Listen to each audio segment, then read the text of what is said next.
2 amin'ny reponina eto Antsanity no hinana n'ilay fanomezim-poizina mahafaty. 3 tamin'ireo no marary. 9 no efa sitrana nahazo fitsaboana ara-dalàna.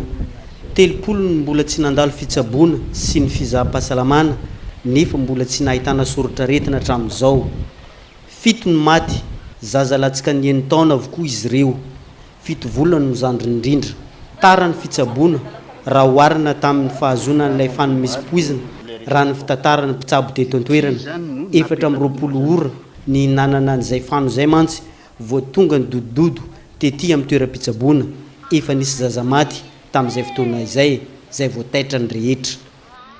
Fananomboka sabotsy maraina zany efa nisy zazakely nandondo. Dia rehefa nandondo zany ilay zaza dia tsy nanantona tombam-pahasalamana rehefa mbola midina nampinany iray aman-dreny fandrama, vinaigre tany an-tokantrano izay tany. Rehefa tonga tamin'ny sabotsy alina tamin'ny 6 alina dia nanao krizy amin'izay ilay zaza torana tonga dia tsy avitra. Avy eo avy amin'iny amin'izay ireo rehefa mbola anatina hopitaly ilay sasany mbola nahina rarik'io. Lahady maraina ireo tonga tary tampo ilay mbola narary ireny zany tonga tary dia fanentan'ilay zaza maty. Dia rehefa tonga tary tampo ireo dia izay ilay grafa tena fanalemy tsy azo rano tonga dia nalefa nandova fa izay mbola azo fitsaboana ihany zany ilay fanao.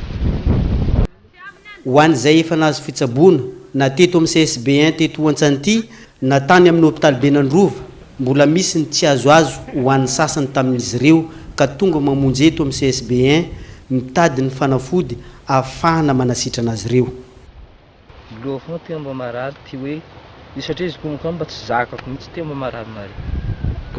Ny vavony kiponakay foy hevitra sarotro zany mba ndraiky zany misofo marary.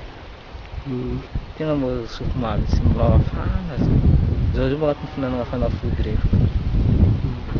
Mitony fandraisana an-tanana ho an'ireo mbola tsy sitrana tanteraka mivokatry ny finanana an'ity fanomezim-poizina ity, na ny efa nahazo fitsaboana io na ny mbola tsy nahazo fitsaboana vao anatona ny tombom-pahasalamana.